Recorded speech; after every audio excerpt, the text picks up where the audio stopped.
Town Hall number 2, and we are live.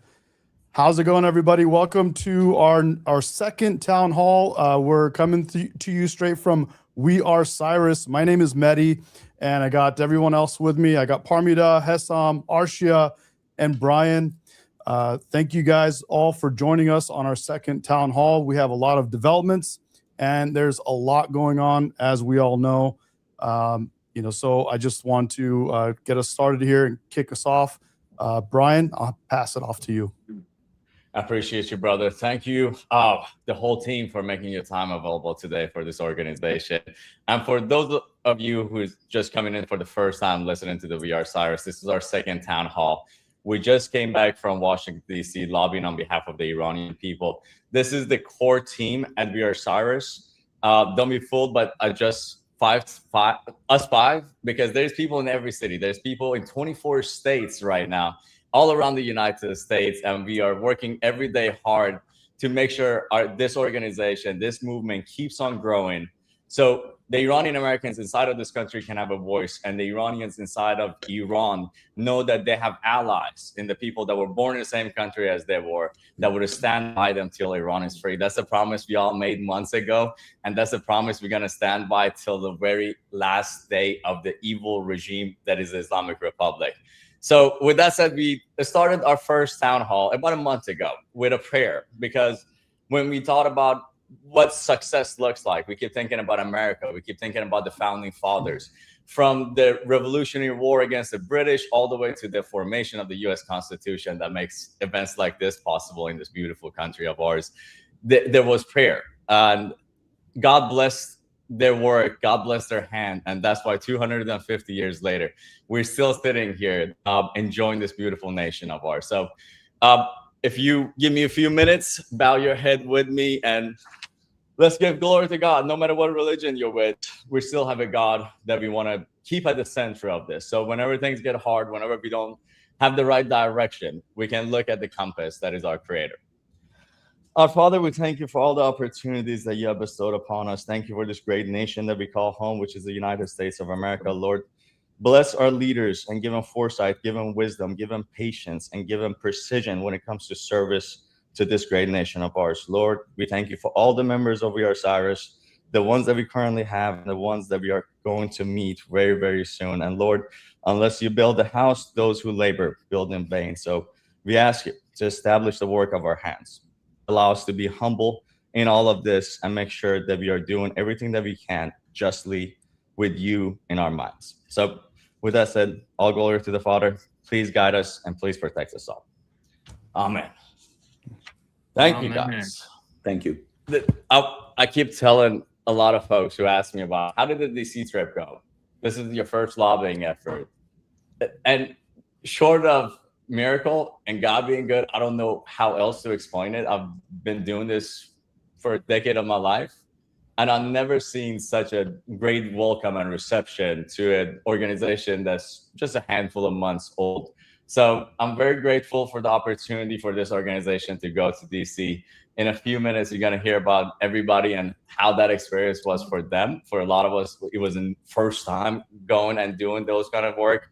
And for me personally, it was rewarding. It was something that comes naturally to me because I've done it before, but at the same time, we know we're doing something for the greater good of our community here and back at home. So talking about the lobbying effort, I want to make everything be clear so people that are watching this today, tomorrow, a week from now, a year from now, they understand what steps are we taking right now and what are steps that we should take over the next few months. During this trip, it was a 3-day event for our organization to go there. Parmida, Hessam, and Arshia was there with me, and Mehdi was running things back at home. So 4 of us were there, and during that 3 days, we met with 24 offices, both congressional and Senate offices. That wasn't just it. We also met with organizations like Nufti and other Iranian organizations in DC, and few of the people that were in the city, just so we can understand who are we working with, who we want to keep on working with, what gap are we filling as an organization, and what can we learn from those who walked before us, like the good people at Nufti. We actually went to their office, sat down with them. I saw them on Monday, and then Tuesday. Such a great people. They've done great amount of work, and we're blessed to have organization like them in DC, so we can piggyback as much as we can on their side. But I want to talk about the offices that we visited, because a lot of folks talk to us that, hey, I want to lobby too. I want to go take pictures too. It's important that we have pictures with them. And I want to emphasize this part, that it is not the pictures that would bring change, that would bring anything different for us here in the United States and for the Iranian people back in Iran. It's relationships. It's about consistency. We were there 2 weeks ago almost. And since then, those 24 offices, we stayed in constant communication with them. When I say constant, I don't mean we are there bugging them every single day, harassing them. I mean that we bring something to the table that they see value in, and vice versa. They have something that is value to us. We did few things while we were there. We advocated for the internet access to the Iranian people. So the January massacre, God forbid that event take place, they're not going to turn a blind eye to everybody in Iran for the world. So if we don't see what's happening inside of Iran, they can do whatever they want to the Iranian folks. And the second thing was the students who are here, who bravely, courageously stood with their people back home. They voiced their concern, they voiced their opinion. And now if they were to return back to Iran, most likely it's the same scenario as the 800 plus other executions that we have seen over the past few months. But another bigger thing is the voting participation of the Iranian people. The American elected officials, they see value of what our community has done in the United States, and what the most value in my view is what we know, our firsthand experience with the Islamic regime. Nobody understands that evil regime better than us Iranian people. We are expert witnesses when it comes to that regime. So these are just handful of things that broadly over what we were doing in that 3 days. But I want you to hear from the actual people that were there in those rooms. If for a lot of us, this is new, but it can't stay new. We went there, we will go back there. We will do this in every state, with every house, every Senate, in every state, even at the local elections. We have to get involved. We have to let them know that we are here and we are here to stay. So, Parmita, you're on top of the list where I'm looking at. Do you want to jump in and tell everybody how that experience was for you, and what have we learned as an organization, or you yourself, in this process? Yes, absolutely. Well, first of all, hello, everyone. It's amazing to be back with y'all again. For me, it was the first time to be in those congressional offices, meeting the people that make decisions for our lives. Unfortunately, us Iranians have been brought up in a way to only respond to crisis. Every time something happens, we go out there, we scream out what we want, but we have never had a consistent way of asking for what is important to us, putting it out there for other people who make the decisions to hear. So it was great. Just like Brian said, big surprise for us all. There was great support, great bipartisan support from different states. A lot of them know what's happening in Iran. They are fully aware of the situation. They are fully aware of the internet blackouts. They are working on humanitarian efforts to help us build a great Iran again, a democratic Iran that serves the people. So for me personally, it was a great experience, and I am fueled up to do this consistently and for a longer time, because Iranian people, Iranian Americans here, we are a big nation. We have lawyers, we have entrepreneurs, we are successful people, but unfortunately, we just haven't had the impact that we can on the American and Iranian policy. And we at We Are Cyrus really hope to be able to change that. Arshia, I'm going to put you up there next, if you don't mind. You're a superstar. How was DC like for you, brother? I got you. Well, first of all, hello to everyone. Obviously, y'all could have experienced DC with us. It was a great experience for me. It was the first time I was actually in an environment that I knew that I can advocate on a different level. Because if you know me from Instagram probably, or like TikTok, or my videos going viral, where I mostly do stuff like in the streets with the people, demonstrations, stuff like that, which is pretty important. But I figured out that there's a different layer to everything that we're doing, and that's a more professional, more political layer.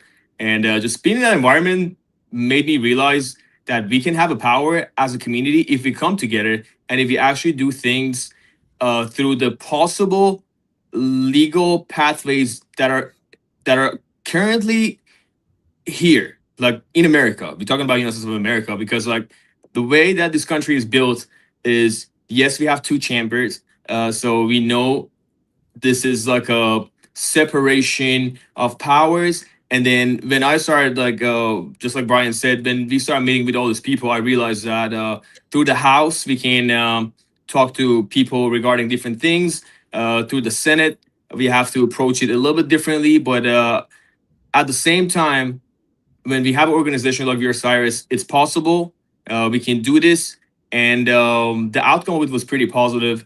The amount of people that reached out to us, the amount of influence that we can possibly have, and how much bipartisan support is there for certain things that we can push possibly, like for example the internet thing, and it was just amazing. It just made me realize that if we come together as a community, I don't want to say for the first time, but I want to say on a big scale for the first time, we can finally have a proper voice in America, in the Senate, in the House, and in the White House. And that was the most beautiful thing to me because, like, if we're going to keep doing this, that was a great cornerstone. And I think it set a great example for all of us who were there, for everyone who watched us online, our social media people, our followers, our friends, our family members. And I hope more people become active. I hope it just invokes more patriotic feeling in a lot of people to use the legal pathways that we have in America and don't take it for granted because you don't have these opportunities in other countries. It only exists in very few countries. And God bless the United States of America for allowing us who come from different countries, especially in this case, talking about Iran, to be able to have a voice and have a legal pathway to talk to our representatives, talk to our senators, and push certain things that would benefit Americans and Iranians and the rest of the world eventually. Because we're not just doing this for Iranians, we are doing this for Americans and everyone else, all the free people of the world. So I don't know if y'all want to add something to it, but it was a great experience for me, for sure. I appreciate you, Arshia. That's awesome. We can't emphasize the America first enough. Everything that we're doing is because God blessed us enough to live in this country. But there's another guy that I want you to hear about. And what's special about this next guy? You talked to him before, you've seen him before. I'm sure you've seen his videos. Hissam Rahimian. Hissam is not just a member of We Are Cyrus. He was gracious enough to join us after he had formed his own organization in Phoenix, Iran Liberty Foundation. And the beauty of that is when somebody is being proactive, taking the right steps to do what is necessary for his or her community, whenever we come across those kind of folks, it makes everything so much easier and the translation so much better because that one person is already experienced. So I'm not going to talk for too much. I want to introduce y'all to Hissam Rahimian, a great guy. He's an adult in the room, so I appreciate your time, brother. Brian, every time you say that, I wonder if you're pointing to my age being the oldest in the room, but that's fine. We can talk about that after the meeting. I have to say, Brian, thank you for your kindness and your words. The reality is this was your idea. The reality is we met with few organizations that have been active in this line of work for 20 plus years. And they clearly stated themselves that they have done nothing like this.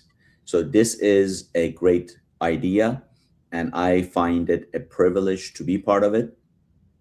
And I want to also add, I've been part of many teams. What I admire and what's a key success, and I feel the power of this team that people out there that are watching us need to realize. Us five, we clicked right every single meeting, every single time.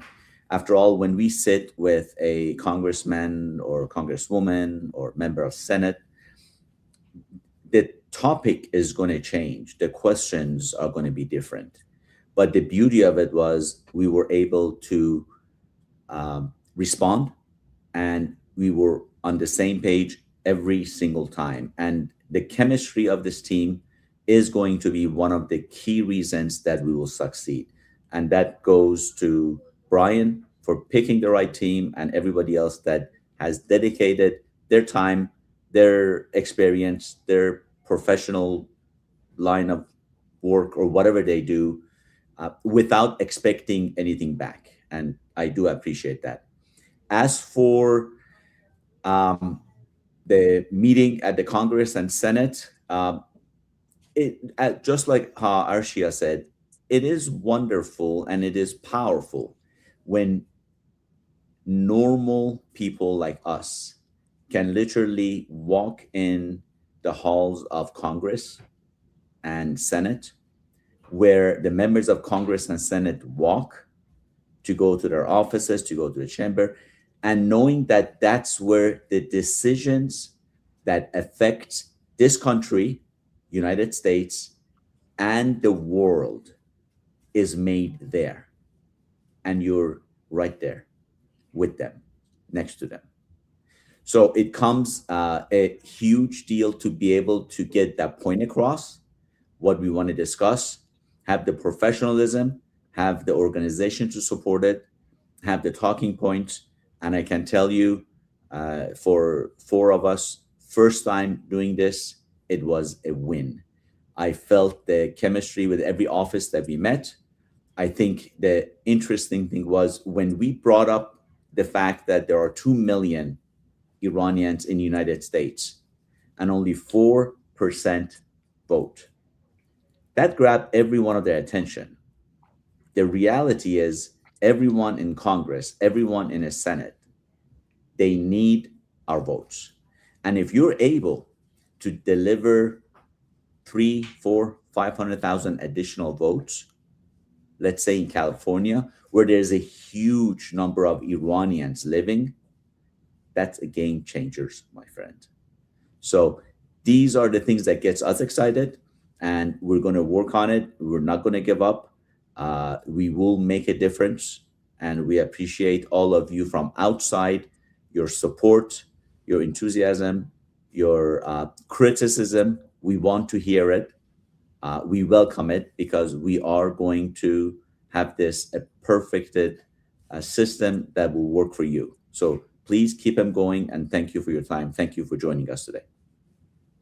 I appreciate that, Hassam. And we're in conversations with so many different cities, so many different states, and there's so many different organizations and people like Hassam that are going to be joining this movement in the next few months as we get ready to register folks to vote. Like Hassam said, the voting power of an American citizen is a big part of what we can leverage when we want things, when we have requests from the US government. And our goal when we created We Are Cyrus, that's the #1 priority, because every office that we walked into, ask anybody, they were like, who is the constituent of ours? How many voters are in my district? When the office of elected official asks us that, they're literally telling you, hey, bring me something of value because I want to help you. Every office that we met with, bipartisanly, we all have our own political party, but literally our meetings were divided in half. It was half Republicans, half Democrats. We didn't have a single office that said, no, we don't want to hear you out. I've been to lobbying meetings before that within 5 minutes, the staffer was like, thank you for coming in. Have a great day.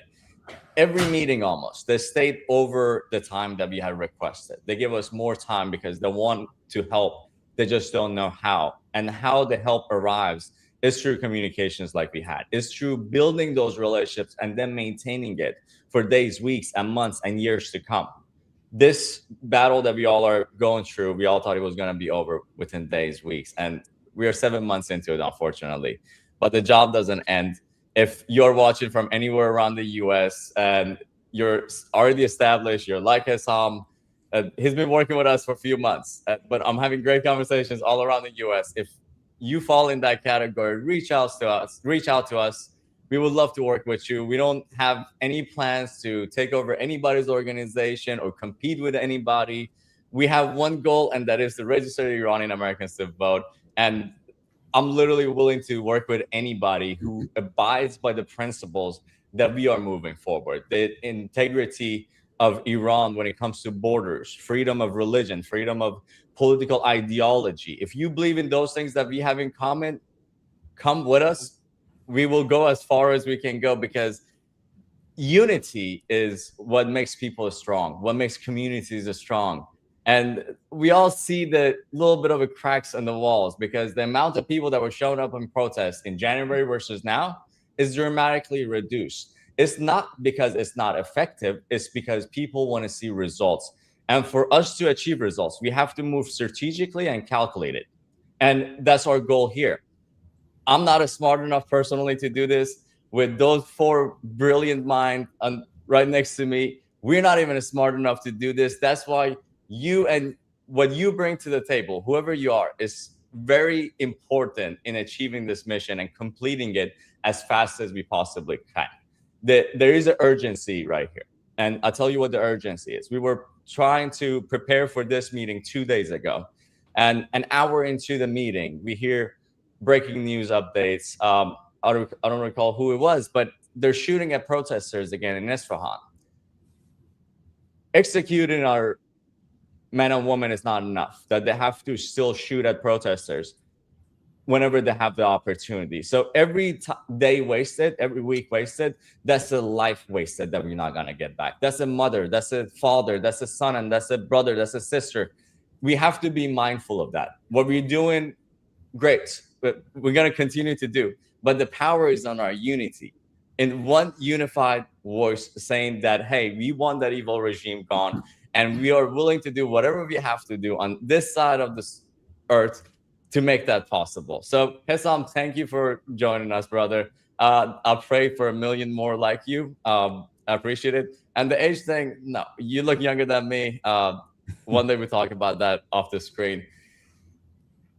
If I can, Brian, if you don't mind, actually, I want to make a small tweak to what you said, because you said, no, we can talk about that afterwards, that and hair. But no, right now we're going to talk about We Are Cyrus. Our main focus and main goal is actually free Iran. That's our goal. And we're going to be dead focused on that. Now, this voting project that we've taken on, that's our priority, and we're working. But as Brian and everybody else agrees, there are other projects that are within and in the works, and they're all come together because there is one goal for everyone in this group: free Iran. Thank you for that, man. And I just wanted to jump in and say that, as we all know, you guys just talked about the recent executions.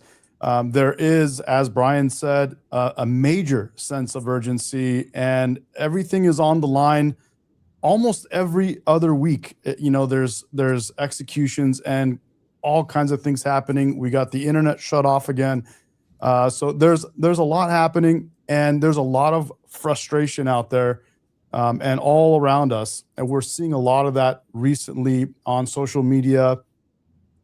And it seems like, you know, I mean, we're all on edge. We're absolutely all on edge, and we're all frustrated beyond belief.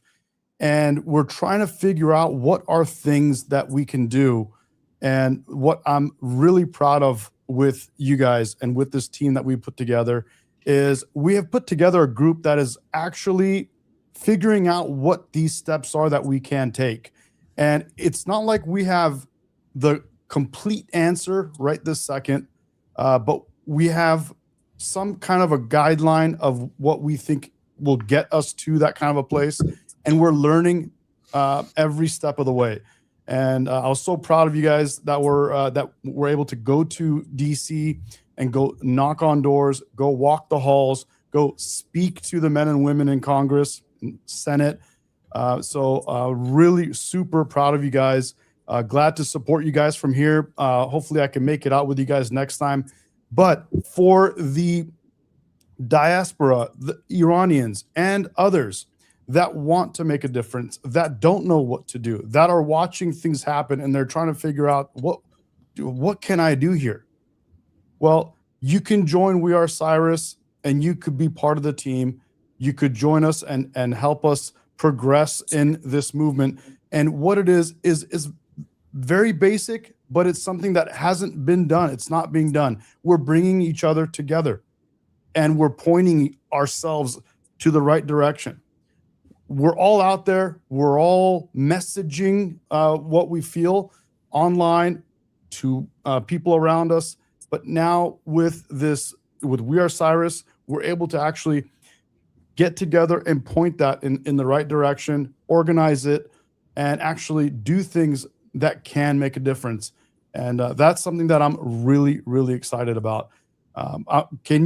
Brian, can you talk to us a little bit about some of the things that we're doing now that we know that we can do right now? I know we don't have all the answers, but we're getting there. So based on what we talked about during that trip, I can't divulge any private conversations we have in any of the offices for obvious reasons, but I can put it this way. There's a lot of problems that we know that's there, like internet access to Iran.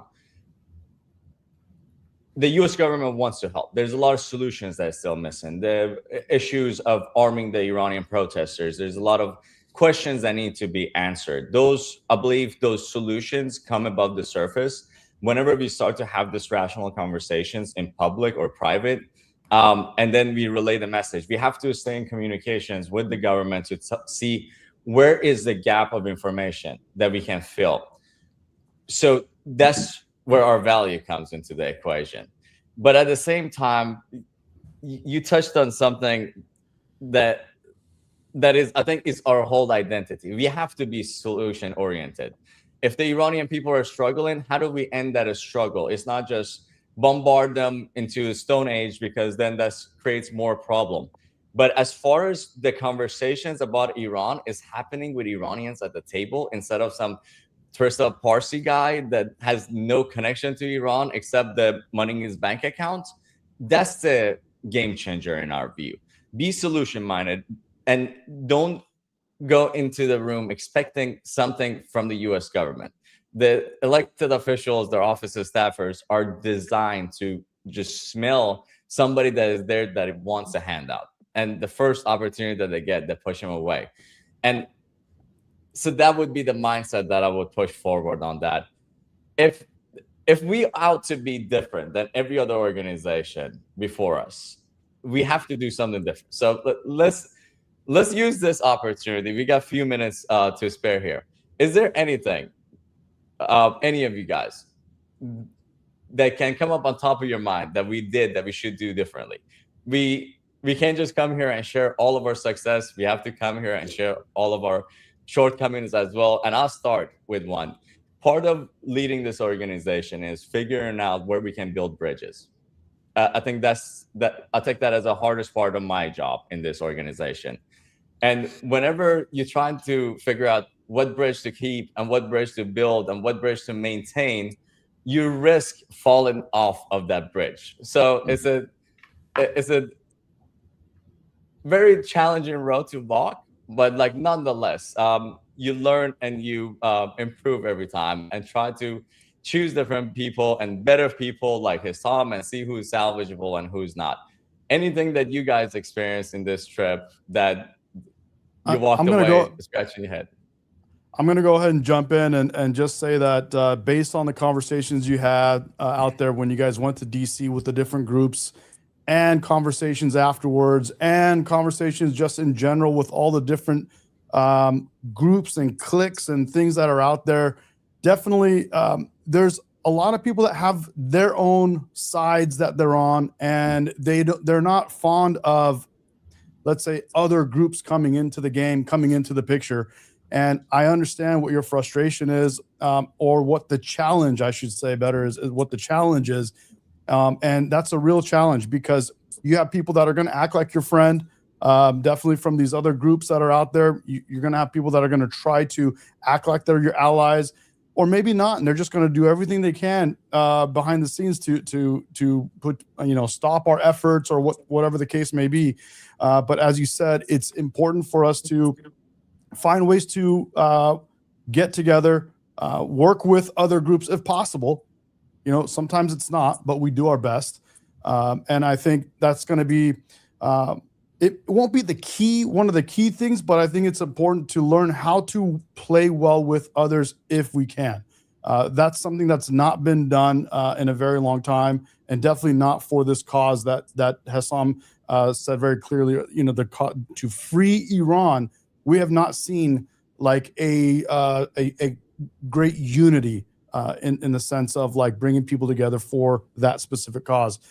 We see figures that have risen up that can make a difference, but here we are. Another round of executions just took place. Internet's out again. You have 90, 100 million people out there suffering. You got inflation that is astronomical. It's just crazy. So there are things to be done, and we're out there. We're out here. We're doing what we can to get this done. One thing that one obvious thing that we are doing is we're trying to bring awareness to voting. To the thing that we have here in America is our ability to vote. And a lot of Iranians, I know we say this, and I got to repeat it. A lot of Iranians out here, Iranian Americans, U.S. citizens with the ability to vote, are not voting. And that is something that, I think is a worthwhile goal for us. And I think that we can continue pushing on that front. And there's a lot to be had there. So I will say that's one thing that I just wanted to bring up in the sense of what you're asking, Brian. If I can jump in here and mention one thing, because we get that question a lot about what is it that y'all are doing, what's going on in Iran, and then what people in America want. There might be two different things. Let me paint a very clear roadmap here. There's 90 million people in Iran who want things, who want freedom, freedom of speech, freedom of religion, internet access, all of those things.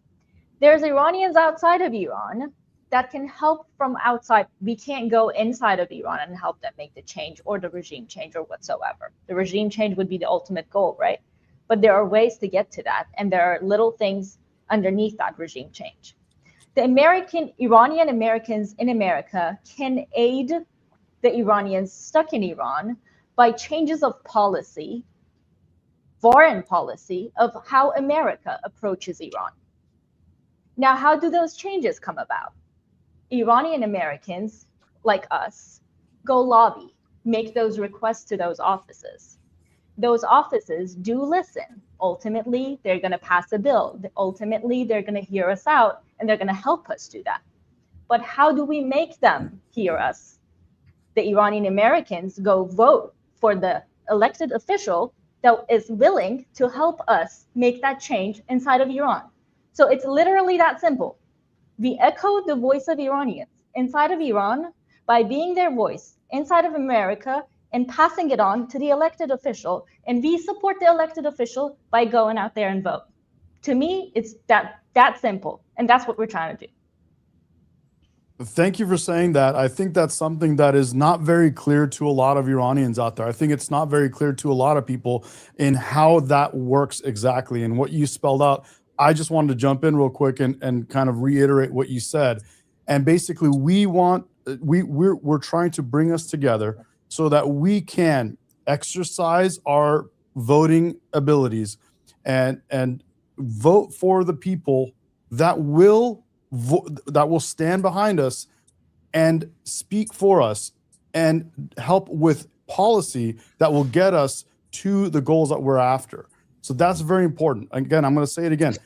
If we as Iranians or as anybody, U.S. citizens, if we vote for the people here in America who will then help us to continue pushing our voice and help us get to where we want to go, that is a major step towards our goal.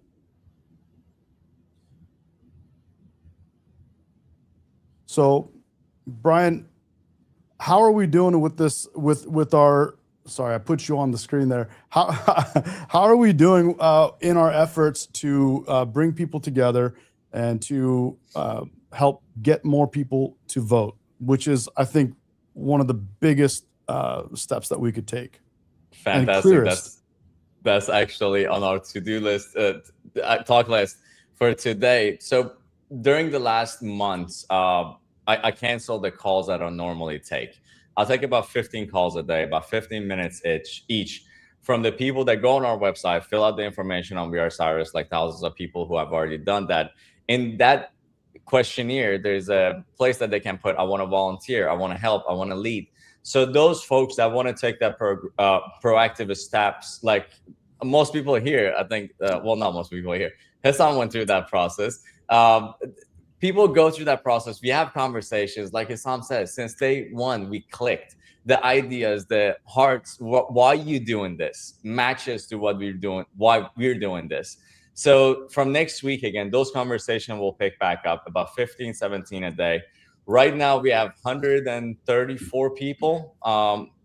And that number has been sitting there for a month because I haven't had the time to do any interviews, but these interviews are going to start again from next week. We will, in the next phase, we have multiple cities that are already there. At Atlanta, we had them on the town hall last time. The guy in Phoenix, you've seen him on the stage today. The Houston team, well, two of the main characters from Houston are here, and I talked to the Houston folks last few days. I was with them on Sunday. There's people in every city that we already in connections with, but it's not just a matter of one. My goal right now is to have 3 to 5 people in the leadership, and we will multiply like a multi-level marketing agency. So find 3 talented, capable folks, get them to get 3 other talented, good folks, and we train individuals to do what we just all did last 2 weeks in DC. For what we did in DC, I hired a consultant to tell us, write down what we need to say, how we need to say it, those kind of stuff. And we will have to bring more people into the equation as we grow larger. There's people in Denver that we're talking to, me and Parmita in a few days. There's Iranians in large population in cities that I never even knew that there were Iranians there. Like Nashville, Tennessee has a large Iranian population. So it's just a matter of finding those good people like you guys on this stage, and then repeat it, rinse and repeat. Do the same thing in different cities, in different states, to the point that we can build those relationships at the state and local level. And one thing I want to go back in about the lobbying effort, it's not just laws that we can ask from those elected officials. A lot of times, the people that work for a congressman's office or a senator's office, they've been in public service for decades. Those people know people in Homeland Security, they know people in the State Department, they know people in National Security Council, they know people. So whenever they run into somebody like as good as you four, they're like, all right, I can trust that person. Then they build that relationship. Then whenever we need something, when you go to them, and even though you cannot write a law to get what you want accomplished, they gotta be like, great, matey, you're a great dude. I trust you. Let me connect you with so-and-so at the State Department. So that's why cultivating these relationships, not just going there for a photo op. I can't emphasize this enough. I know Persian people love a photo op, and we love a good party. Unfortunately, we don't have time for this. We are doing this for 4 or 5 months. We got to do it as fast as we can. And I want to transition this to the next phase of the We Are Cyrus too, which is fundraising. Everybody that went to DC, I can't thank you all enough, because you took your own money, you took time from your life, personal life, professional life, your family, you sacrificed your health, your pocket to go do there and do that. And I know if we go 20 other times, you will go and do that. But this organization only grows.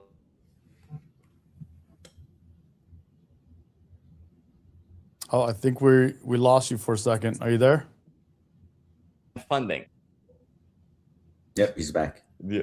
All right. I don't know. Where did y'all lose me? This organization only grows.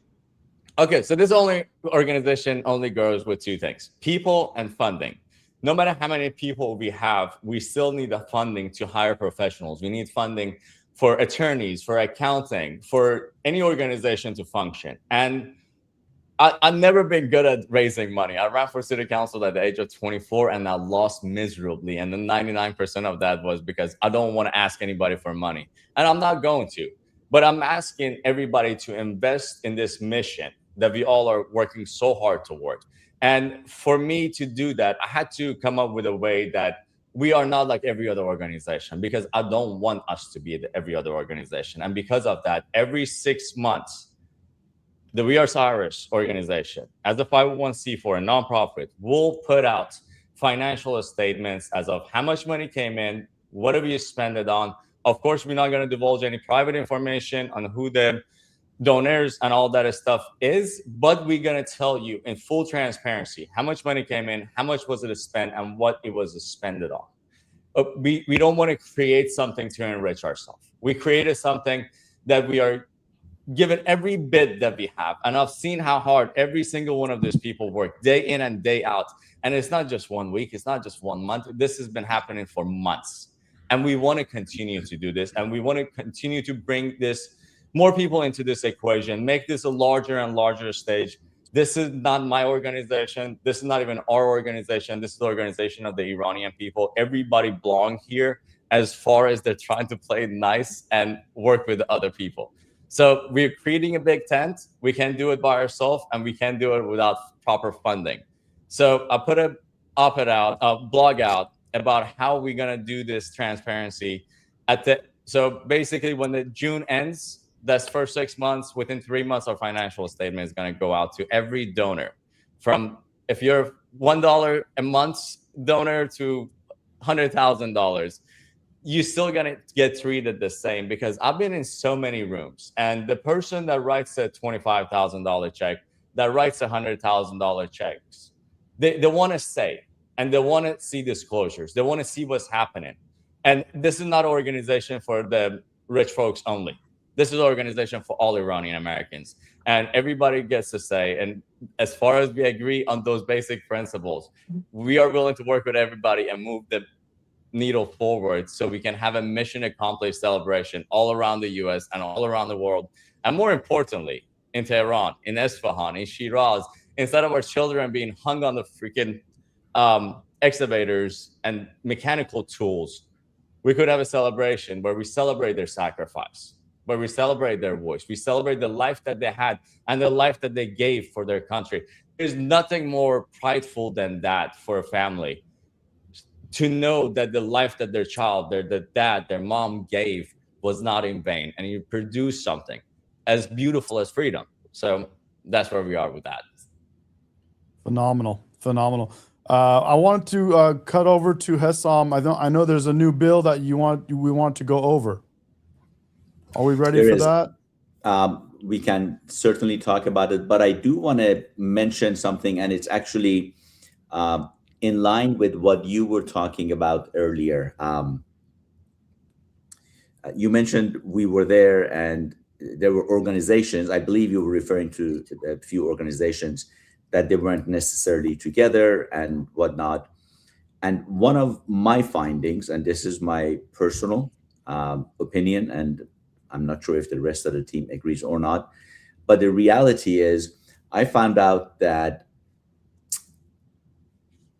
there is going to be a need for a coalition of groups that are doing their best, wanting to bring down the regime and want to support the people of Iran.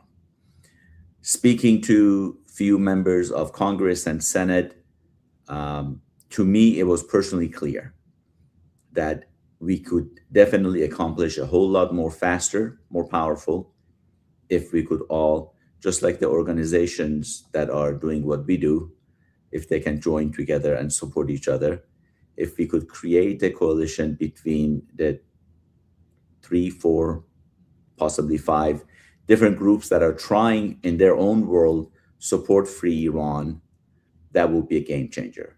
I don't know if we're going to be able to reach that. I know I'm working on it, and I've spoken with Brian personally, but that's my opinion. And again, if you all have any other thoughts that it's different, I would love to hear it.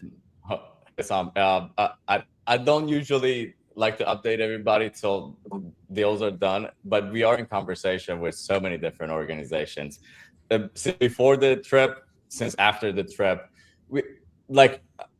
I told you about my biggest challenge in this role that I'm in for this organization is finding what bridges is worth building together and what bridges is worth just it's not worth going over it. Let's just walk underneath and get away from it. Y'all were there. We can't get into confidential stuff, but we all experienced some of those bridges while we were in DC. So those organizations are there. There's a lot of good folks. The only way that I have come up with, and y'all tell me what to do, the only way that I can come up with that I could learn how people function is listen to them. Secondly, watch what they do. Because a lot of people talk a good game. Iranians are social butterflies. We go to any room and tell anybody anything. We do that. This is great. We make great salespeople. But at the same time, the action of the said individual have to match the narrative. So I'm listening to all of them. We're trying to match their words with their action after the words match with our principles. But that's already in works. I believe within the next few weeks, there's going to be multiple organizations that's going to be added from different local markets. And we were there. We met with the great folks at Nufti. We are working with them on narrative control, on messaging, a lot of things. The one thing that a lot of offices told us that we could do that would help their job is narrative control. The anti-Israel movement have created an environment because of people like Tucker Carlson that some of the people in the US believe that they have the right to stand with a terroristic regime that is murdering 50,000 Iranians in a span of 2 days in the sake of being woke or liberal. So we have to do a better job as a community to put our narrative out there, to put our stories out there, not just in Farsi, but in English. So everybody around the globe who watches our content can understand, can comprehend firsthand experiences that the 10 plus million Iranians have in diaspora. We have to do a better job at that. And organizations like Nufti, who has been working on narrative control and stuff like that, we are in conversations with them. We are pushing those stuff out there. There's going to be big organizations like Nufti, and there's going to be little organizations. And all of them have a purpose. As far as people are doing good work, I'm getting messages from overseas of them introducing me to somebody in New York, somebody in Miami. Granted, I'm only one guy. I work from 9 to midnight every single day. I'll take Sabbath. But that's why I'm going to go back to the funding. We need the funding so we can hire more people, more qualified people than me. I have 10 years of experience in politics. We need people with 3 decades of experience in politics, not just what I know about narrative control and topics like that, but hands-on experience from different fields inside of politics.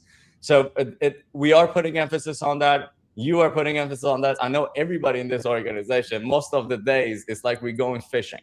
But we're not fishing for fish. We're fishing for humans. Find out who is of good value, who has a moral character that we can trust and be like, all right, they got to know it's not about the photo ops. They got to know it's not about your branding. They got to know it's not about your account. This is about the bigger mission that we all are going under and working so hard toward. Well said. Well said. So about the bill that we brought up earlier, yesterday, U.S. Senate voted in a pre-procedural vote, and this is to advance a bill that's going to sanction Russia. And the sanction Russia was the original goal, and now Iran is added. Iran was a provision. This was asked by White House, and it was incorporated, I believe, 2 days ago. So this bill is moving forward. The beauty of it is, as you can imagine, Russia and the Islamic regime, they're basically a strategic partner. And Iran has supplied Russia with drones and military technology, which they use against Ukrainian. And Russia provides diplomatic, military, and technological support to Tehran or the Islamic regime. And also they do their best to help with locating the U.S. forces, which gives them the first-hand directive to where the U.S. forces are around neighboring countries to Iran. So basically we have 2 countries that are enemy. Russia is enemy to Ukraine, and the Islamic regime, unfortunately, is the enemy to Iranian people. So this bill will support sanctions, which financially will hurt their pocket. And what I thought was very interesting, which I want to share with everyone, I was very delighted to find out that this actually was a bill that was by the late Senator Lindsey Graham. And Wow. it was sanctioning Russia and Iran Act of 2026. And it's called, and I would encourage everyone to look into this. I have already spoken to our friends that are involved with the Ukraine teams, and we all can make a difference. It's S5025. S as Sam 5025, and it's a Lindsey Graham sanctioning Russia and Iran Act of 2026. If I can jump in here, while we were in DC, my first day in DC, while I was going to the airport, I realized Senator Graham had passed. And I just want to take a moment to celebrate his life. If there was a man that lived a full life, it was Senator Graham. He served 30 years in the US military. He went on to serve in Congress. He went on to serve in the Senate. And he was one of the most patriotic Americans that I know in politics. And not just that, he was a great ally to Israel. He was a great ally to the Iranian people. And he genuinely cared. A lot of people act like they care, but somebody genuinely caring, that's very rare. I know the whole team did a great tribute. Arshia did a fantastic one for him. I just want to take a moment just here in public and just celebrate his life, because what he has done, we have rarely seen in public life. So I'm very grateful for his service to this country. And I'm very grateful that his sister is taking over his seat, because there's one person that understands him the most is his sister. He gave his whole life to take care of her. And that dynamic is just beautiful. So I appreciate you guys for put in effort to celebrate him while we were there. If anybody wants to say anything about Lindsey, this is the time. I'll just jump in real quick and say that you're absolutely right. He did more than anybody else in his shoes did, and we saw that firsthand. You know, he did it against the backlash, even though it hurt him politically. He pushed for it because in his mind, he knew, he decided, this is the right thing to do, and he went for it. And you got to give him respect for that, man. That's very commendable. Not too many people are down to do that. We have a couple people right now in office. One of them is I've said this before, Donald Trump. He knows he decides, what he believes in to be the right thing to do, and he goes forward with it. A lot of, in the very beginning of this whole thing, 7 months ago or so, a lot of people were unsure if he was going to take action, even though he said what he said. He said he would back up the people of Iran, and it took some time for him to actually put that into motion, but he eventually did, against all the backlash, not just from almost half of our country, but from around the whole world. We saw the reaction from Europe and all that. Anyway, I don't want to go too off topic, but Lindsey Graham was a real one. He really put it all on the line, and he put his reputation on the line. So we're really happy about that. We're really proud of him, and we're really thankful more than anything. And we're gonna miss him, man. That's it's sad that people like him have to go so abruptly and so quickly like that. It's unfortunate. Can I say a few words for him in Persian? Yeah, Absolutely. تمام اونایی که صدای ما رو میشنون میخوام بگم که انسان‌هایی که قلب بزرگی داشته باشن. We lost Arshia. We lost Archie. Well, he's coming back. Yeah. So as he comes back, maybe this is a good time also to encourage people that are watching this live to get involved and engage if they have questions, comments. whatever their heart desires. We would love to hear from them. And I think Mehdi is sitting at the captain chair with that. Oh, we There got you him go. back. He's back. Let's see it. I think there he is. There Are you we go. back? Yeah, Yes. you're back, buddy. You're back. There you go. I can't hear myself. Let me refresh this. I'll be back. Go right for it. All right. Well, we wait for him. I want to emphasize one thing that I've been hearing over the last, well, since I've been alive, to be honest. And I'm going to speak very frankly and honestly here. Arshia, do you want to take this before I? Oh yeah, my bad. Bad let him timing. do My that. phone call. Yeah. Okay, what I was about to say, I'm gonna keep it super short in Persian. انسان‌هایی که قلب بزرگی داشته باشن و پای اهدافشون وایسن، مخصوصا توی فضای سیاست زیاد نیستن، ولی عمو لینزی یکی از اون افراد بود. به ما قول داد، پاش وایساد، آسیب دید، از نظر سیاسی آسیب دید و تا آخرین لحظه صدای ما بود، پشت مردم ایران بود، پشت شاهزاده وایساد و جلوی خیلی برای ما مبارزه کرد. از این افراد قدردانی کنید.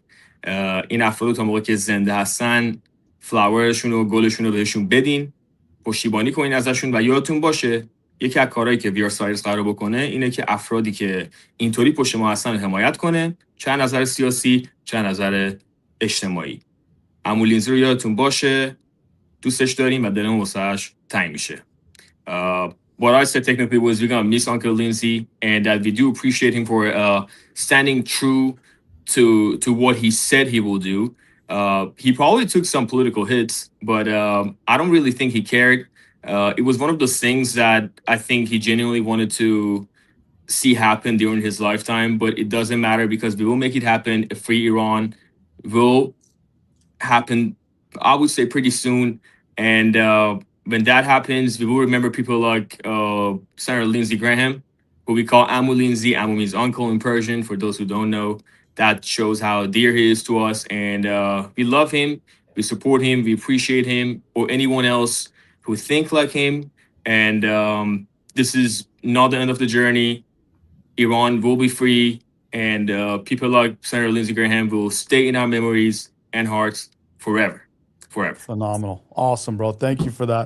And I actually just talking about this right now just made me think maybe one of the things we should add to our list of things to do is maybe we create something where we have Meiduna Lindsey Graham or something in Iran.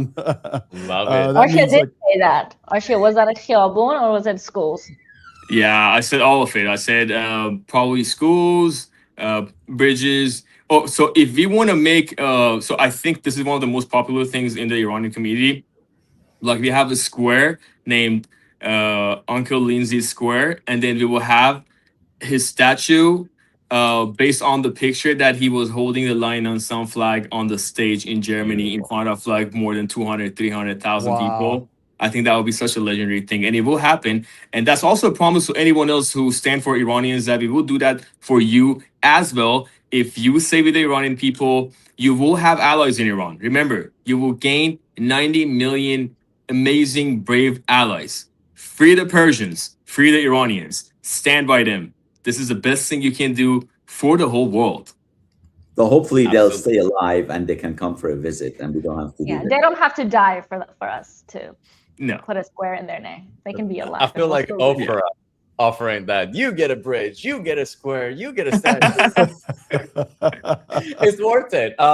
It's worth it. I don't know if anybody can get close to what Amu Lindsay has done for the Iranian people, but hey, America is about competition, so let everybody compete.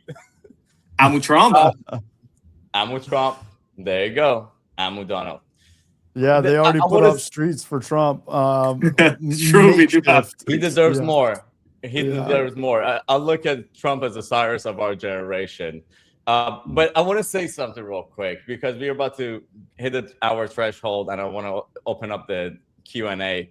But before we transition to that, I want to talk about unity. We can't do this being at each other's throat. And all that I do, and I'm doing it with a smile on my face, I am personally, and I'm going to be very honest with y'all, I am sick and tired of people telling me stop working with this guy, that girl, that person, because somebody did something 10 years ago or somebody did something 5 years ago. If somebody even did something a year ago and the version of them that you see in front of you right now or any other time that they're doing the right thing, they're standing on principle, they're working hard, they're selflessly giving everything that they have. And this is the line that I'm going to draw from now on. If I receive a message from anybody, nothing personal, you will not hear from me again, because I'm not here to divide people. I'm here to unite people. And everybody that you see on the screen have the same mindset. We bend backward to achieve our goal. And the only way that we achieve our goal is being united with everybody that have the same common goal. Stop this self-hating. There's a saying in Farsi, از ماست که بر ماست. بسته. دیگه ماست نخواستیم. I don't know how else to say it. So I'm saying this with love from the bottom of my heart. And I will do everything that I can to make sure this organization keeps moving forward and does what it needs to do. But at the same time, I don't personally have the bandwidth, and I don't think God is asking me to waste my valuable time where it can go somewhere else that's going to help this community, to argue with anybody about who to follow, about who to listen to. And my personal compass tells me that everybody is salvageable. So take that somewhere else to somebody who wants to hear it. I don't want to hear it. And that was the last of it. I'm not going to respond to that anymore. And if you have that mindset, I'll be praying for you. So if anybody has anything to say before I'm going to say one last thing about what you said. I always do say to everyone around us that our enemies out there, it's not within us. Let's fight outside, not inside this ring. We have bigger fish to fry and we have bigger enemies. We still have political prisoners. We still have executions happening. We have a lot of things to fight. We shouldn't be occupied with this little things inside of us. But I do want to mention one other thing that We Are Cyrus is doing. And I do want to invite everyone who thinks they can help, who thinks they have a talent. We, besides all that we are doing for Iran, we also have the responsibility to educate as much as we can, in however form that is. If it's podcasts, if it's Instagram reels, if it's comedy, if it's music, whatever talent you have. Thankfully, thank God we have Archie here. He's going to help us with that a lot. He's going to tell you a little bit more about it right now. I'm just going to open the floor to him. But if you do know anyone who has that talent, or if you know anyone with a political background that knows a little bit more about Iran, that is willing to put it out there about how different political parties in Iran think and about history and anything, please come to us. We would love to work with you, and we would love to put that knowledge out there. Archie, you want to tell them a little bit more about that? Absolutely, yeah. Before we get in that, I just want to say something about what Brian said real quick. I do believe that many of those people who come to us and sometimes they bombard us with like this other information about all these other people, I believe that many of them might have really good intentions. It's just they don't know the proper way to communicate, and maybe they're trying to look out for us. Maybe it's their personal feelings toward like someone, right? And in this case, in this one case, I might have a slightly different opinion that I don't think everyone is salvageable, right? I do believe that people's actions speak pretty loud, but that's just like about certain people. Obviously, anyone who is ready for democracy, anyone who's willing to dedicate something to this movement and is doing it for the people of Iran, not for personal gains, not for a certain group, is not trying to cause division. Absolutely, everyone is more than welcome, but they have to understand that there are very few basic things. One of those things is democracy that we uphold. The other thing is, for example, when it comes to Iran, it's separation of church and state. When it comes to America, it's voting and registration, all these things. When it comes to the whole community, it is unity, right? And if someone's divisive, obviously we don't need that right now. I think there's enough division out there. But going past that about the talent thing that we're doing right now, we are willing to work with anyone who got great ideas. It can be ranging from music to many other things. If you can act, if you active on social media, if you're a poet, if you can write, if you can make people laugh, if you're a comedian, don't hesitate. Reach out to us. We will be willing to work with anyone. Bring up your ideas. Even if you're just a creative mind, don't hold it. That's what we need right now too, creativity. Let's mix creativity with the love for freedom and with everything that is going on right now. I do believe that in a few months or pretty soon, we will have very big stages that we can do great things on. And this is an inclusive community. Feel free to hit us up with ideas. If you know someone who's talented, don't hold it back. Reach out to Parmita, me, Brian, all these people who are here. These amazing people that I trust truly. So that's something else I'll be doing through the talent squad. If you can make music, and especially if you're a producer, don't hesitate. Reach out to me today. If you're a producer, I am looking for producers that we can work on so many different projects. And anything else? Parmita, anything else?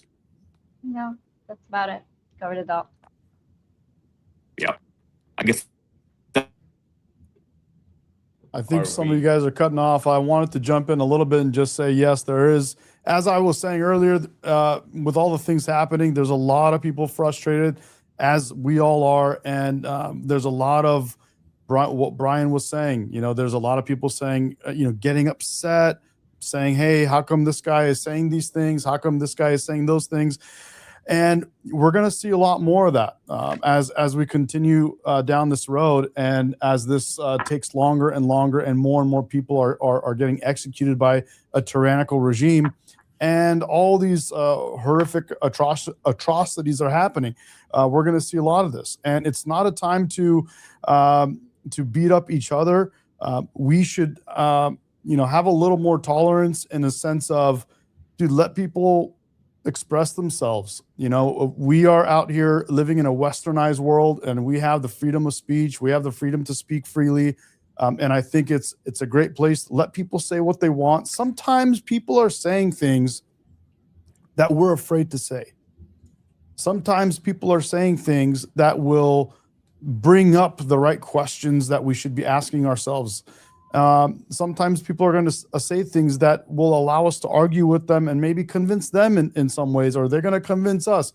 This is all, I think, great towards the progression, to get us to where we want to be, to a better place. So it's a society, and that means we're coming together on these things. It's a community, and we need to talk about things. We need to allow each other to say what they want to say. And let's stop hitting each other in the head and trying to cancel each other. Let people air it out.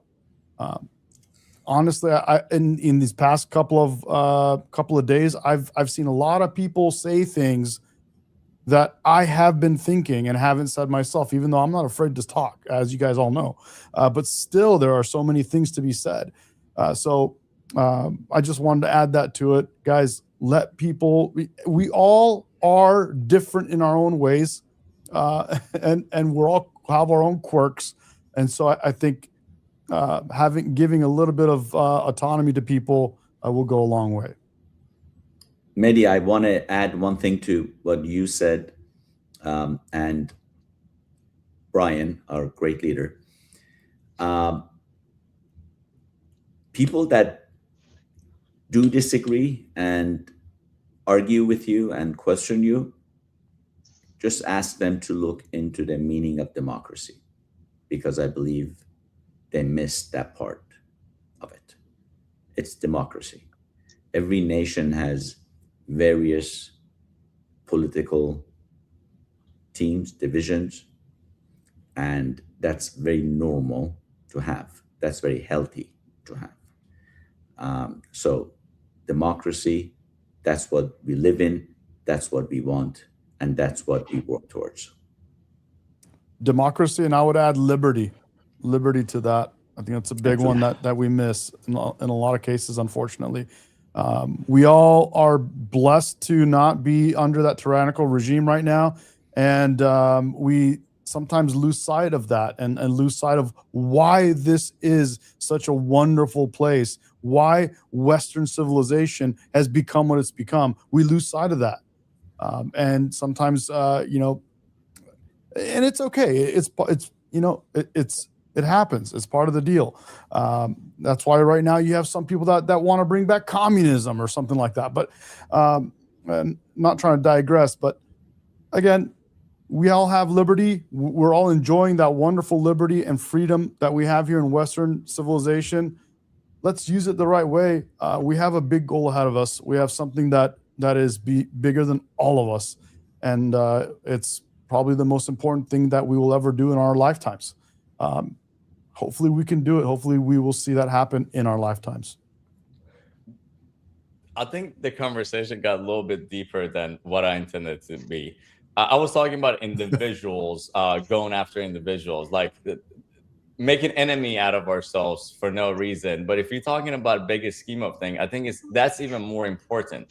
Because if we out to overthrow the Islamic regime and have no real expectation of what liberty looks like, because democracy, I don't want democracy for Iran alone, because democracy is the voice of the masses. If 51% of the population in a democratic system says, let's hang the Jews, you have to hang the Jews. So like democracy by itself doesn't work if people don't have the mindset of the liberty that's attached to it. And I had a close friend of mine in Houston today tell me that basically one character, I'm not gonna name names, is fallible. Like, to me, as a follower of Christ, there's only one guy. You can't tell me there's any other person that I can question. I'm a big supporter of President Trump. I'll question President Trump all the time. And the Republican Party encourages that. And we need to cultivate this kind of environments that we are modeling what we have learned in this great nation of ours in America, and take that culture to Iran, not the culture of dog eats dog.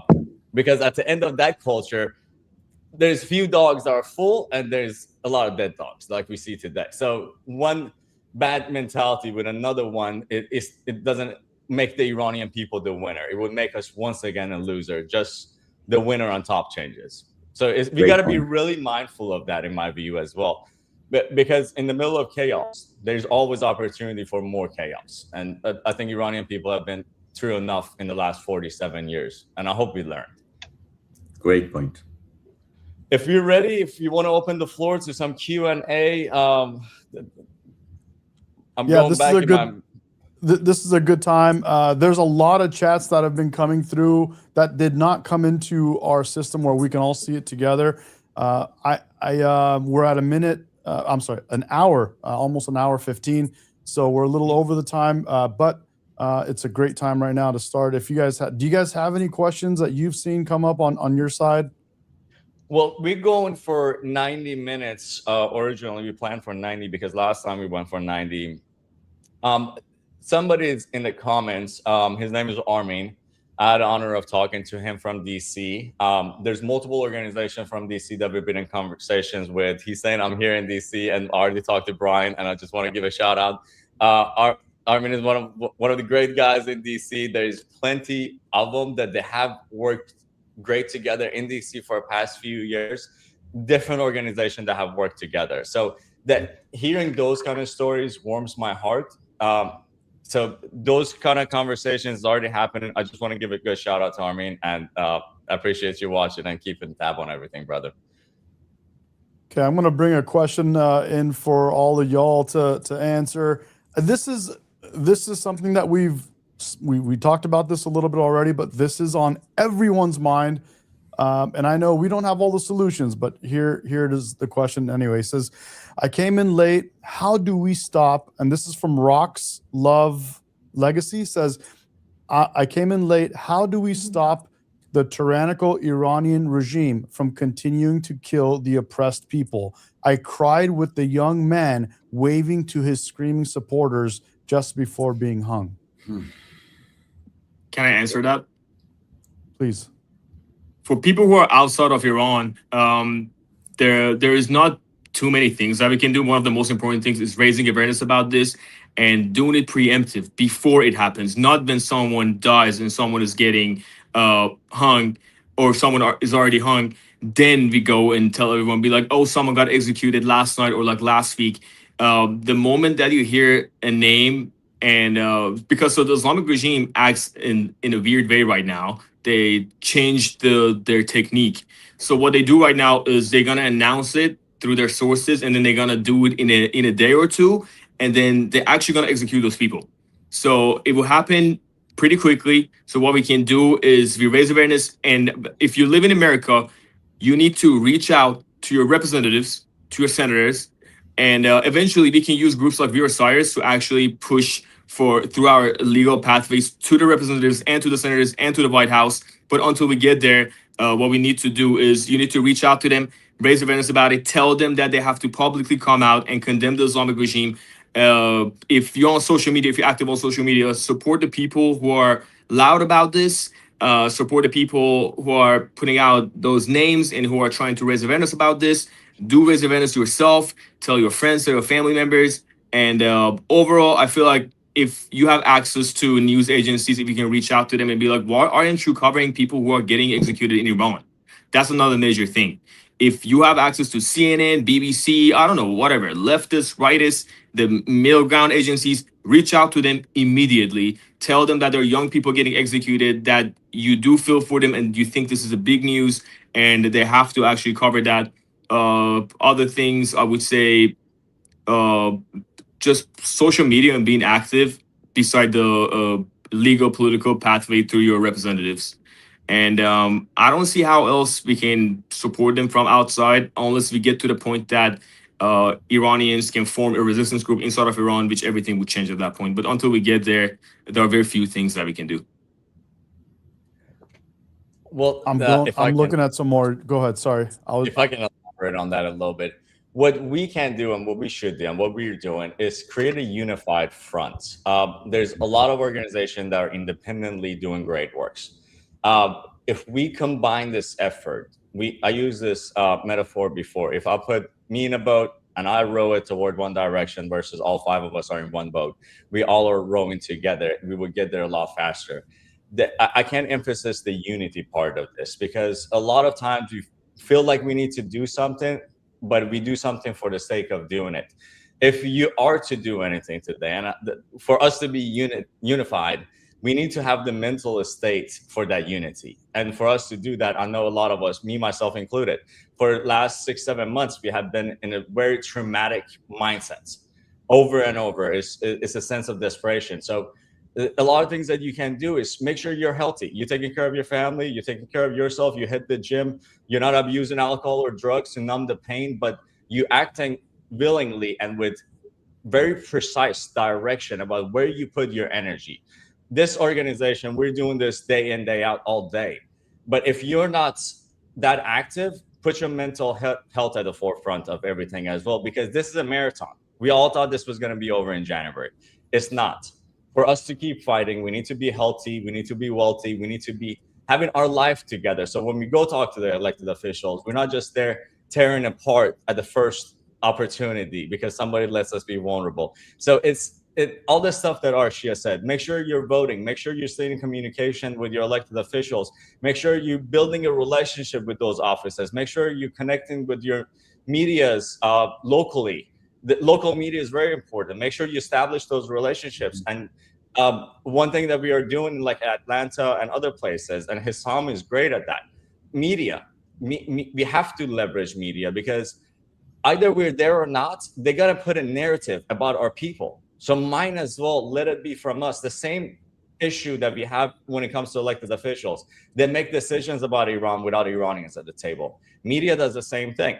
So let's show up where it matters. That would be my suggestion to that.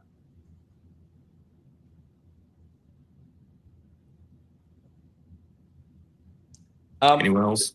Armin says, going back to Armin from DC, he says the media outlets are not covering the horrors happening to Iranian people inside of Iran.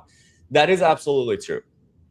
We need to give them a reason. And for markets like DC, for example, you guys have a large population. This population can be organized. Whenever Fox locally or ABC locally makes a post that's for a few days, they avoid talking about Iran, they avoid talking about execution, we could go on their social media and publicly demand it. We could call their office. We could send emails, not to the point that we are harassing people, but to the point that's respectful. And we want to offer our opinion. We want to offer our narrative. We want to offer our voice. And most of the times, I know a lot of people, they have a distrust for media. But I promise you, you approach it with grace and love, they would approach you back with that same feelings. Yep. Nobody, and I can emphasize this enough, nobody owes us anything.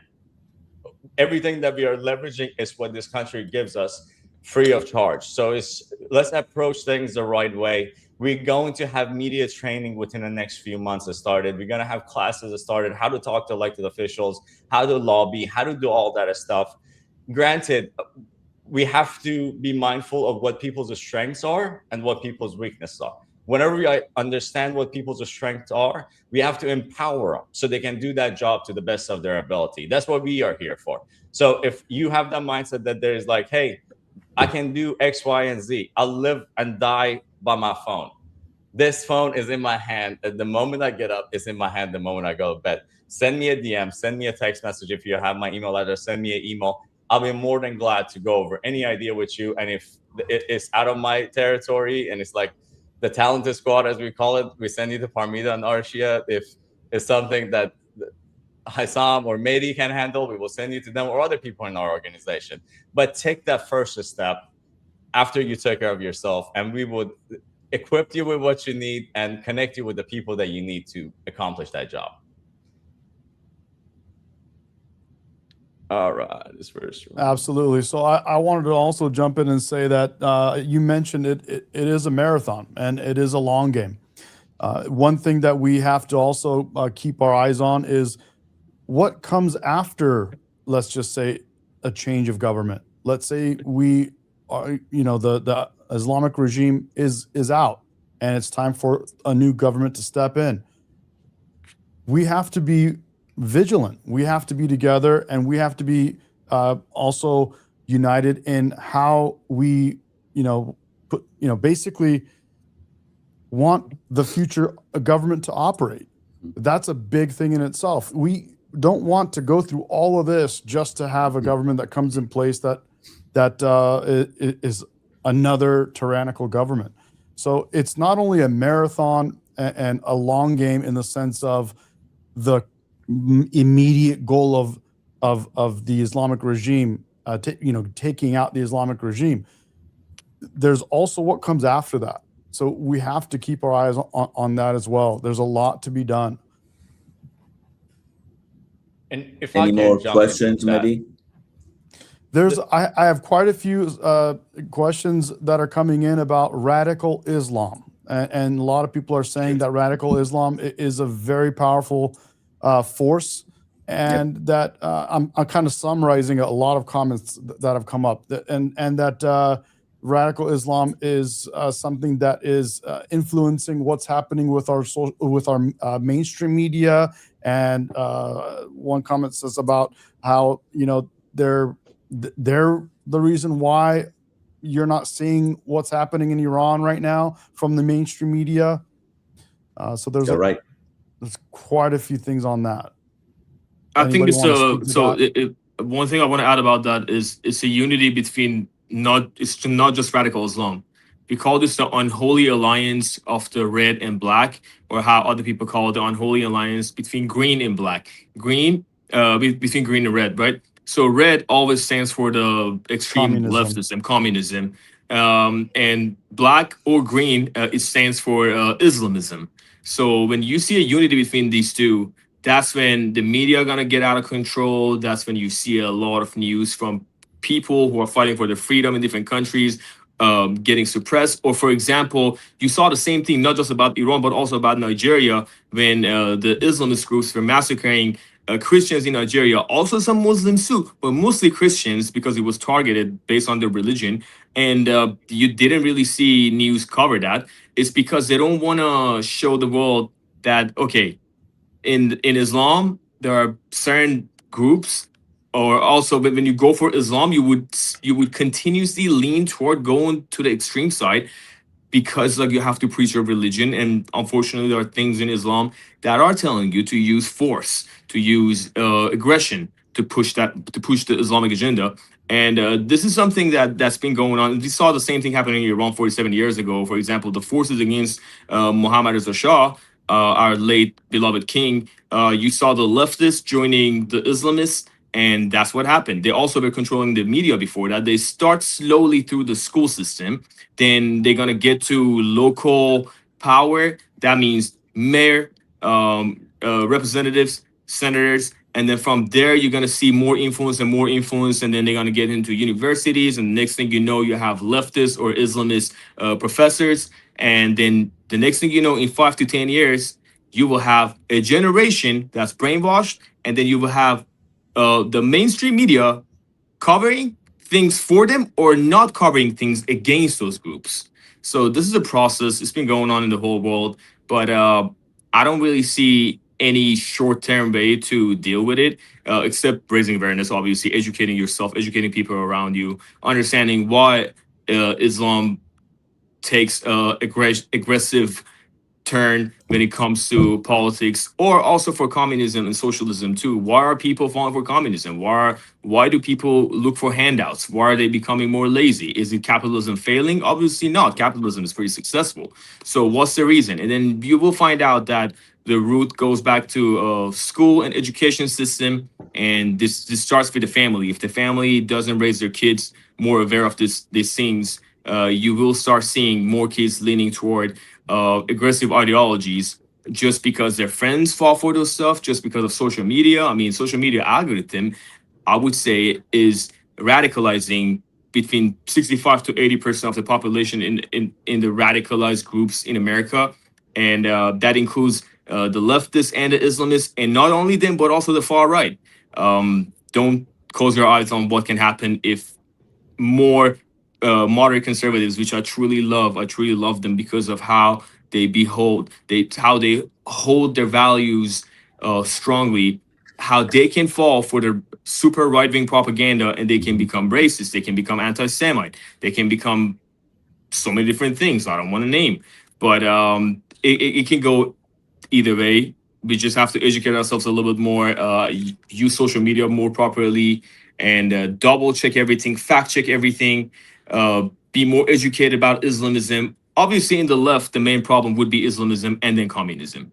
And that's what we need to maybe raise awareness more about it, maybe just be educated about this, using our social media platforms properly. That's really important. I've got some questions here. Hold on to that for 1 second, if you don't mind. I got something to say about Islam. That one of the biggest obstacles when it comes to Islam that I see people in the West struggle with is something that I learned in the military. That I think Sun Tzu said it. You have to respect your enemy. And I'm not saying Muslims are our enemy. I'm saying Islam is our enemy. Islam's principles doesn't align with Western values. Mm-hmm. So we all understand that. I think we all can acknowledge that. But there's a lack of respect for the Muslims. When I say respect, I don't mean in a sense that everybody thinks. We have to understand that they are not like mentally handicapped. They're very intelligent folks, and they're very motivated because they believe that God is telling them to act in a certain way. We have to take that very seriously. And as somebody of faith myself, I do all the things that I do because God tells me, but my God is different than their God. My principles are different than their principles. But nonetheless, the person that's motivated by God is going to go a lot further than somebody that is not. And that's who we are dealing with. They're playing the long game. They're willing to sacrifice their children, their wives, themselves. And we come to realize that, I think, for the first time after a while with Iran, that the regime is not afraid of dying. How do you win a war against a country that its soldiers are not afraid of dying? That's the same mindset that we are dealing with the IRGC folks, that they are here. These are the same people that are building only Muslim communities in Houston, Dallas, Katy, all around the US. So we have to, first of all, for us to really battle this, we have to respect our opponent, our enemy, and then act appropriately to that respect and to the level of work that they are putting in. Because like Arshia said, they have the playbook, and the playbook says, go and put a suit and a tie and look like you're assimilated. Run for office and gain influence. Run for bigger office and make sure your influence grows and grows. And before the people of that geographic area, whatever it might be, and it happened over and over throughout history, what we are going through is nothing new to America and the West. They've done this in Iran. They've done this in Turkey. They've done this in a lot of countries. And when we understand that, we can combat it. But if we don't, we just be like, oh, they're a bunch of whatever name, and you just leave it at that. You're not given the respect, the thought process, the amount of effort, the amount of money that these organizations are putting into taking over America and destroying it. They have one goal, and they're working very hard at that. And I think we have to be mindful of how devoted and how committed they are to that cause. All right, Parmita, you have the floor. Okay, so the question is, Johnny asks, I have always been reluctant about my country, America, being behind regime change, but it seems that the Iranian people are in great need of assistance. What are your thoughts on this? Also, where is the outrage from the left about the murdering of protesters and those who support protesting the Islamic regime? Well, I would say the Jews are not there, so that's why it didn't make news. But Hassam, please go ahead. So if I would like to answer that, because that's actually one of the questions that I get a lot. So if you don't mind, read the first question one more time. Yes, absolutely. The first part. He was very reluctant about America being behind a regime change, but it seems like Iranians really need it. Thank you. So it's not that Iranians really need it. The reality is, a lot of times you hear that U.S. is not successful in regime change. Look at what happened in Afghanistan. Look at what happened in Iraq. The reality is, in neither one of those countries, people of that country did not come out in large numbers wanting a regime change. In Iran, for the past 20 years, there has been uprising after uprising after uprising. Every time, tens and thousands have been killed, imprisoned, and they continue to do it. The latest one was just January, where 50,000 people were killed in the streets. So that's a big difference. It's a nation that's asking, begging for a regime change, wanting the freedom. Second, what happens in Afghanistan and Iraq, obviously when we went there, one of our challenge was there was much activity that was coming cross-border from Islamic regime. They were sending their people to basically disturb what was happening there. So that's the big one when it comes to being not comfortable with US doing a regime change. Iran is not Iraq, it's not Afghanistan. When it comes to their assets, when it comes to what they have, there is not even a fair comparison on top of everything else. All right, I have another question here. This is a little different. I got a couple different ones, but the warning went out to us now about radical cells here in America. How do we take this down? Oh, man, it's wild. That's a tough question, but I mean, if CIA and FBI are working on it, I don't think it will be up to us to even like work on it. I mean, unless if you know anyone who's a cell, report them immediately. Yeah. That's all I can tell you. Report them, and I would say public education. If you see something, say something. If they're like in Katy, where we live, there's a Muslim community that was coming up. As soon as the permits were filed, people were noticing. They started raising concern about it. Then we are actually actively acting towards stopping that project. So a lot of times we don't know till it's too late. We have to stay vigilant. Imagine you're at the airport at all time. If you see something, say something, because for us to have a community that works well together, we have to be looking at our surroundings. This is not just in Houston. This is not just in Dallas. It's everywhere around the U.S. This movement started with the Muslim Brotherhood, and actually this started with the Bible Belt. So we are in the second phase of this transition of the Islamists trying to take over America.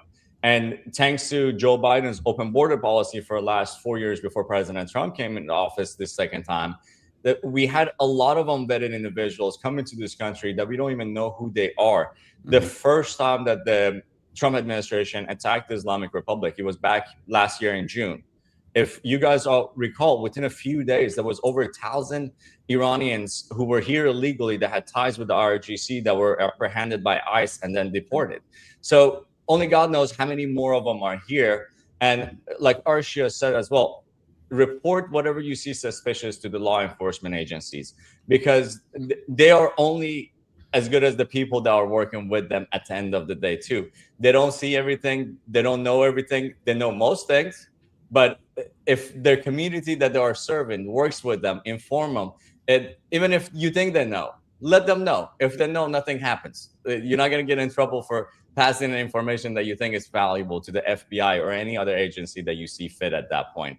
But we have to be proactive. We have to educate everybody around us. And I put a lot of emphasis on the Christian community inside of the US, that we have to know what this nation stands on, what values, and protect those values. Whenever the Constitution of this country was written, it was written with our God in mind. So whoever is living in this country, they have to understand those principles.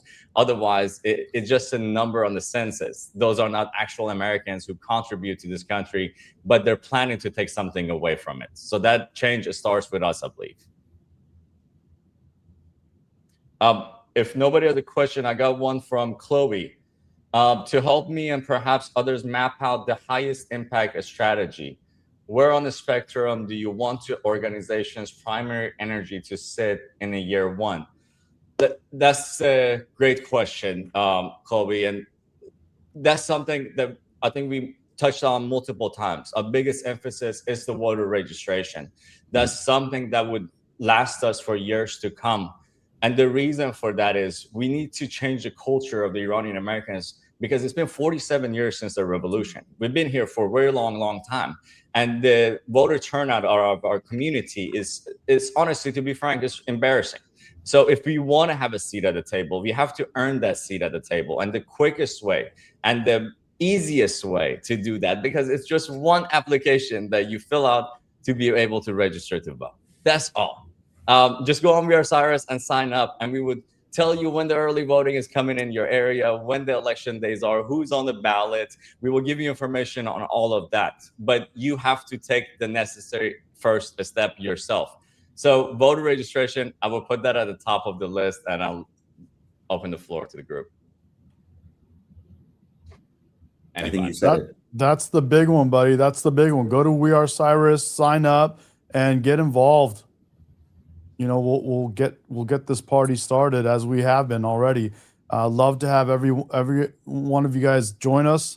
There's a lot to be done. There's a lot of different people with different talents, and would love to help all of you guys grow those talents and help us towards the cause that we're also anxious. We're also anxious to achieve. I'm right now, guys, just heads up, we're an hour and almost 40 minutes into it. How do I contribute? I just got I think I just answered this question that just came in. Rox says, how do I help contribute on a higher platform with you? Yeah. Go to our website, fill out that form, and we directly will get that. And we actually look at that together and we'll bring you on. I'm sure you have talents that we could work with. Absolutely. And if I can jump in here, feel free to send a message to everybody. And I'm not going to put Arshia in this group, because Arshia's account is outrageously large and he gets 1 billion messages a day. So let's leave Arshia out of this one part, but feel free to reach out to any of us, especially me. I'll put that on my own back. I'll take that burden. Reach out to me on Instagram, Facebook. I don't care how you want to reach out to me. Show up at my house. Just kidding. Don't do that. Don't do that. but take that first step. Whatever we have to do to make sure we find what you're good at, and whatever skill that we have to make sure that you possess before you go out there and do whatever you're supposed to do. The system is already built. Take that first step, and we walk together for the rest of it. And I'll be happy to provide my time and efforts anytime that Brian is not available or overwhelmed. Absolutely. And I just want to mention one thing. It's, you know, obviously you could hit me up directly, message me. I'll get the ball started if you wish. You know, you can also, you know, if you're able to go to We Are Cyrus and sign up, either which way is fine. Either which way will get us to the same place. So just want to clear that up. One quick message that came in at the end, and I think it's the important one. The median age of the next generation, Iranian American, I believe this person says, is 19, meaning a massive wave of young Iranian Americans people are either newly eligible voters or about to be. And that is a huge, important topic to discuss as well, because for a lot of us, we grew up with this American culture, Iranian culture, because for me, I was born there. It's hard to like forget about it. But for a lot of the new generation, their second generation, the third generation, some of them, they don't speak the language. And the reason that we emphasis in doing a lot of things in English is because of the younger generation as well. They grew up here. They speak the language in America. They consider themselves more American than Iranian, but nonetheless, they have the same blood of Cyrus that's in our veins, in their veins. So tell your kids, talk to your kids, educate them. And if you think it's a right fit for them, you're their parents, connect them with us.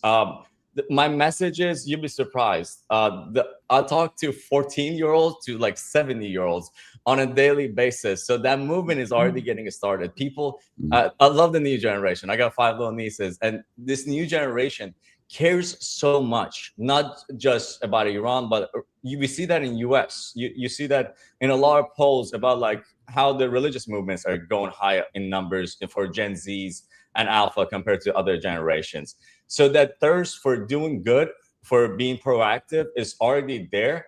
But I would suggest, and I would beg every one of you as parents to take that necessary step to talk to your children, first educate them, because if they're on social media, they're on TikTok, they have a different view about what's happening in Israel and Palestine. We can sit here and explain the situation all day long, but they will look at you as their mom, they will look at you as their dad, and they would hear that story differently. That trust is already there, established. And I think the biggest part of adulthood, I come to realize, is making sure that we leave that next generation with something better than we were handed. And I'm very grateful to what we were handed. But we also have a responsibility to leave the next generation in a better place than we were left at. Phenomenal. Do y'all want to do a closing statement? Because we're way over time. We're way over time. But the passion is strong, bro. So yeah, it's about time. Any last questions? Did we cover them all? No? And we can always continue to answer these questions either on the next chapter or directly to whoever that asks. And we are going to do this at least on a monthly basis. We want transparency, and we want everybody to be in the loop of what we're doing, what do we need help with, and what can we do for our community. And the only way that happens is through conversations like this. Hopefully more people join us as this organization grows, more people tune in. And even if they don't want to be a part of the organization, at least they bless us with their input and their experience and their knowledge. So if this is your first time or the second time, this is going to happen. Go on wearecyrus.com, register. You get an email anytime we're doing a town hall. It's going to be on most of our social media, but go and register because you don't want to miss it. Awesome. Guys, thank you so much for joining our live stream. Thank you guys all on the panel here with our group. You guys are amazing. Thank you so much. I'm so blessed to be part of the group with you guys. I'm going to say my final, thank you guys. Guys, I really am super excited to do something where we can actually make a difference. It's honestly super frustrating for me to watch what's happening and not be able to jump in there and take control of the situation myself with my own bare hands. But I'm glad to be part of a team who has a mission that who can make a difference. So thank you guys for that. Anybody want to say any last words? One thing I want to say is I've been invited to so many different groups since like 4 years ago. I started advocating for Iran. I've never seen such a unity. And also I want to add this: transparency. but apparently they didn't even care enough to answer to the people who follow them, to the people who are putting their trust or money in them. And this is the first time. It's amazing. I see great things on the horizon for us, and I'm proud of all of y'all, and also appreciate everyone who supports us too. Remember, you will be a part of this movement. We will be your voice, and this is just about to start. God bless y'all. Awesome. Love it. Love it. Awesome, guys. Thank you, everyone. Thank you again, Have a good guys. night. Thank you, everyone. Have a good Y'all night. Have a great night. Until the next town hall. See you guys. Hit us up. Join the movement. Let's go. See you. Bye. Let's go. Love y'all.